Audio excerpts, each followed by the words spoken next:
What's going on, guys, and welcome back for another episode of What Did Polaris Do for the 2023 lineup. So I'm still up here at Southside Sales and Service, Southside Polaris, and I'm here with Bruce Sr. Last video we talked about, kind of the big changes. What are the models that came out? What are their track options? So on and so forth, just through that. And again, the Boost, is going to be the biggest craze coming out this year, which is a big change. Now we're going to get into like the little itty bitty changes. What did they change in the suspension? What did they change, for some of the things that we saw in 2022? So as always, we have the man, the myth, the legend, Mr. Senior here. Morning. And we have some stuff here. And if, we've talked a ton about suspension, about shocks, about springs, about coupled and uncoupled. We've talked about tipped rails. We've talked about torsion springs. So some of these things are changing. We're going to bring even more detail-oriented stuff into this video and what is actually changing for 23. So Bruce is going to take over here and run with this one. Hey guys, so yeah, with this, we're just going to recap a little of, we've talked plenty about suspension, as Jesse said, and we've also pointed a lot under a snowmobile. So I figured this time with some of the changes, we might well rip one out, put it on a bench, so you can point to everything and actually see it a little bit better. So, something as simple as what we've talked about with torsion springs and making those changes from a stock spring to a heavy duty, an extra heavy duty. So that kind of thing is, we're just pointing to it, and we're pointing to this little stick coming down, so you're not really seeing the whole thing. The other thing is coupler blocks in the back here, which we've talked about before, which changes how much transfer there is when you take off, and so how much wheelie factor, or how much it keeps it on the ground when you're turning. And then with an XCR, these are aluminum and they're connected with a brace that goes over, so that, again, more violent, the hitting it and going through the bumps, that it doesn't bend the rail at the top, basically pigeon toeing the rail. Right, because that arm's going to come back, and it comes in really good contact. It's hard, yeah. I mean, when you hit a bump, that is hitting that like almost all the time. So, and there's some changes on that coming on the new Boost one there, and we're going to talk about that. So, I guess what we'll do is we'll talk about how with the springs and how we've done this, and these are the the preload when you set, whether it be low, medium, or high. And it sets how much preload you're going to have. So when you wind this spring up and you snap it onto this here is how much preload is on the spring. Well, what we had this year evidently was the one for an XCR were way too soft for most people. That whether the guy was 180 or 250 pounds, if he was an aggressive rider, the spring wasn't enough spring. So next year the XCR is coming with heavy duty springs. Right from factory. Right from the factory. So, and your difference being is, here's your HD and XHD springs, and the coils are bigger. The diameter or the thickness of wire, because it's square wire, is thicker by about 15 or 16 thousandths from a stock one. So you go from, what they do is they, on a regular coil spring, like on the front of this front shock, or on the ski shock springs that you're looking at all the time, they're rated by pounds. How many pound spring is that? Is it an 80 pound? Is it 100 pound? Is it 125 like we've changed on Jesse's, and now more than a few more. With a torsion spring, they rate it at pounds per degree. So how many pounds it takes per degree to stress this spring. So they rate the stock spring at 11 pounds per degree. On an HD, they rate it at 13 pounds per degree, which is a good change. And then on the XHD, that's also rated at 13 pounds per degree, which is confusing, but the difference between the two is where it starts. So these two springs, one is a 70 degree and one is an 80 degree. And what it is the XHD, you actually have to wind it further to get it over the carrier, so that when it's sitting here, it has more preload on it. So that, what you're doing is you're putting more preload on the spring, but the actual rate of the spring is the same because the thickness of the wire is the same. That was a little bit of a problem because there's some big dudes out there. There's some guys, and when they call me up or they come in and I need to do this, and they're 250 without dressing up with all their stuff on, or more, or 280, and they're 6'3". I said they're a candidate. They're a candidate for extra heavy spring. So next year, besides the point of XCR coming with HD, which is what it needed, the XHD spring is going to change. They're going to a spring that is a rectangular wire. This is off of a race sled. So this is just a prop to show you the difference between a square spring and a rectangular spring. So what they're able to do with that, and it comes, these are similar springs on a Titan right now, which is a work sled and a heavy sled before you even sit on it. So what they're doing is they're going to this spring like on the 2-up machines that they're coming out with, and they're also, again, making it as an accessory. And this spring is 16 pounds per degree. So it is a huge change. If you figure you're going from 11 to 13 on an HD and it's noticeable, this is 16. But the difference is that if you look at how much preload, this is a huge difference. So when you put this spring on here, there is very little preload when you snap that on, which is the right way to do it, because now that small bump or small movement, we're not winding this spring up literally almost half the way to snap it on to the carrier. This here, when it's on here, it just like almost snaps right on. Right. And you guys have heard me say before too, I would rather a stiffer rate spring not wound up tight than a softer spring wound super tight. Oh yeah, I mean it gives the spring a lot more, say, bandwidth of this rider to that rider, right, compared to winding the thing up. And then it's, besides that, when you wind the spring up and you put it on there, most of the time the shock really needs to be revalved because the rebound is so quick, right, because the spring is preloaded, especially on a VR1 XC type model. Oh yeah, it has to happen. Not to say we won't have to do it with this either, but as far as preload is concerned, the sled, when you get behind it and push on it, it's going to be a lot more forgiving, and then it will get stiffer when you go through for that anti-bottom effect, which is all we're all looking for. Mm-hmm. So that spring is going to be a welcome spring for sure. Yeah. So the HD does do its job for that middle of the road guy, my size, or that 225. Then it's kind of like, okay, how do you ride? I think we need to go to this. Right. But needless to say, the XCRs are coming with heavy duties, which we were pushing for last year and didn't get it, but we did get it this year. So, definitely a step in the right direction in that sense. Yeah. So that, with those two options of spring, and we'll be able to utilize this spring on stuff that's 1 and 2 and 3 years old. So hopefully when this does come out, and guys, the stuff is sacked out, or they're just, it's still bottoming on them, we do have that option where it's going to fit. We can that'll go right in. Put that right in. The other thing that's changing is the transfer blocks here, which is the rear scissor stop, they call it. These, how they've been now, is you can just turn them like this, and they go from low to medium to high, which is where the dimple is. And all this does is it makes it so that this rear arm can go farther or not as far, because the more that this arm moves backwards, the more wheelie effect or transfer you get. So, which is fun.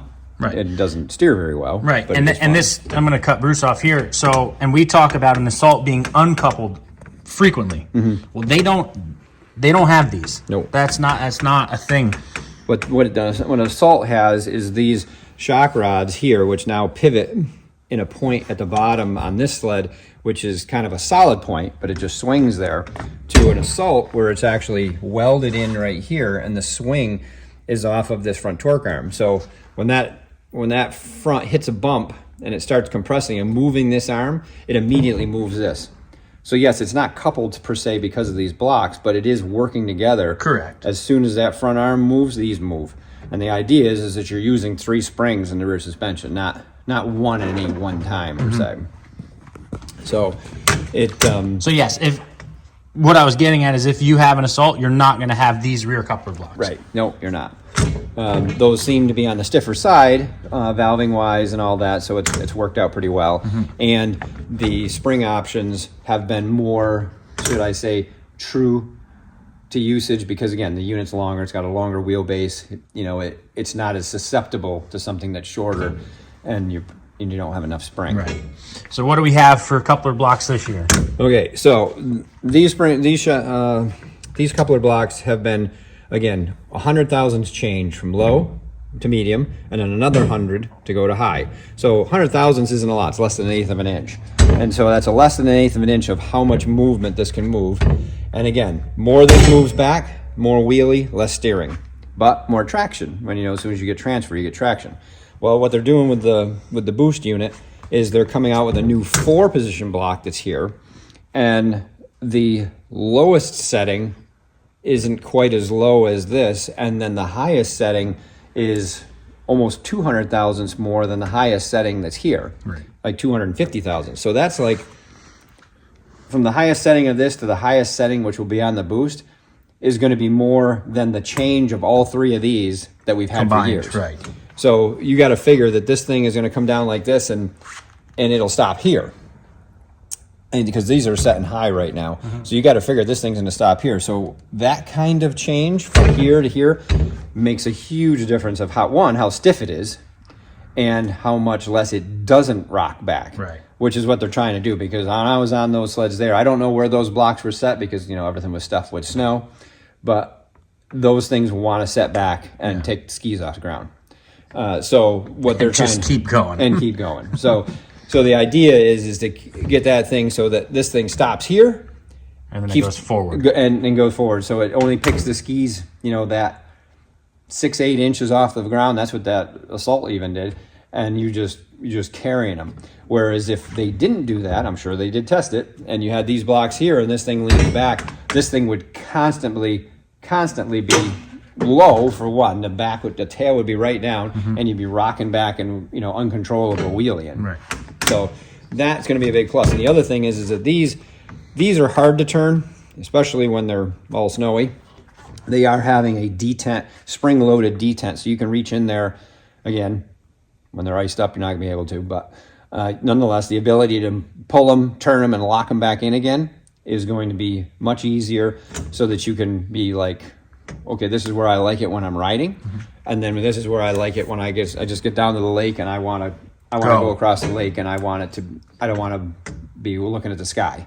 So that is going to be a big plus, and that's a long time in coming, those kind of adjustments, because again, this part number here, if I look that up, that thing's been used for a long time. A lot of snowmobiles. Yeah, and they're also going to be, as they're calling it, boxed out. So it's going to be just like the XCR, where they're going to have the brace in between them. Yeah. So again, because the more this comes in contact, which again, it's more violent when it's up here like this. There's a lot more pressure, and you start using this spring a lot sooner, because the more this goes back, the further this goes back, the less the spring gets used. Right. And so that is going to put a lot of pressure right here, but that's what keeps the nose down. So that's a pretty big deal there, and a reason why they're doing it. So shock wise is going to be the same kind of shocks that we've had, which is the Velocity single clicker stuff on the VR1. XCR was a 2-inch shock last year. I should have one here. I got them all over the place, but and it had the 2-position, or the 2-click, which was high speed, low speed. Right. So, but as far as how it sits in here and how it's put together, it's no different than XCR to VR1. One of the big differences, and we did talk about it a little bit, but I figured I'd have it so you could see it, is there's an XCR rail. How much less holes are in that rail compared to a VR1 or an XC. So you're dealing with all those holes all the way back, how much further this rail goes back than this, and that is just on an XCR. This here is going to be VR1 129, 137, boost or not. It's just a matter of calibration of, maybe the shock will be a little bit stiffer on a boost too. I don't know that yet. And that we don't know. No, And maybe I'll know if I know it later before end of snow check. Everybody will know. Right. So. Yeah, and then XER rails, 136 rails at least, are going to be tipped again. Yeah. So I don't know. It's going to be really hard. Actually, you can see it pretty well. So you're going to see it, start. I think to tip back there. There you go, straight edge. Yeah, there you go. So there's what it is there, and basically starts lifting in front of where your pivot is for your rear arm, and then there's your lifts as far as to help you turn better. Yep. Take more track off the ground in the rear of the sled. Yeah. And I mean, it worked good. I mean, the XCR stuff this year was a blast. Stuff turns good, goes good. It's just, we've done a lot of calibration for individual people. Right. And we also don't know what calibration-wise valving inside. We're not going to know what that looks like, If I hear anything, again, we'll put something together and make sure so that you know what to expect. Yep. And then, obviously, of course, we have the turbo that is coming on the boost. This is the one that was on all the RMKs and mountain stuff last year, and this is what will be coming on the boost trail sleds as well. So I know you guys have seen these before, bolted into a sled, but I don't know if you ever saw one out of it. And Bruce actually did just get this in, so we wanted to show you kind of what it looks like outside of it. So yeah, I mean, the sled was very smooth. I mean, when I was driving it, on off, you're always on off throttle, especially trails like that. I mean, you want to feel it and you want to let go, and you go into a turn and you want to feel it again. And on off throttle was impressive. So we wanted to have a head pipe here to show you kind of the crossover tube and what they did, but they have not yet come in. Nope. So couldn't do that. But yeah, so that's some details of some details of what has changed or what is changing for the 23 models. Obviously all good stuff. And yeah, and as we were talking about before with SPs, I mentioned, which is like a new family, and there's more of them, which is kind of, again, that entry level or that second snowmobile that somebody wants at the house. All those rear suspensions are going to be a rear suspension like on a VR1 or an XC. This is just XCR. So as far as when you're looking at a rail or how it works, the main differences are what rails there are, and this rail is on most things. This is only on XCR. And then shock package wise, as far as if you're getting a Polaris shock, the new gen, or the 5-clicker one that they're going to have, or a non-adjustable on some of the SPs, which is just a monotube shock, all the way up to XCR, which is the dual clicker and heavier duty and larger diameter. So this is our platform and what we're using on most everything, other than, until you get to Assault, and then obviously the bigger stuff, the 155s and more. So. But yeah, so as always, any questions, comments, put them down in the comments and I'll get back to you. If I can't answer them, I'll get with Bruce. But that's going to do it for details of the 2023 lineup that Polaris has come out with. So make sure to make sure to subscribe, and we'll see you guys in the next one.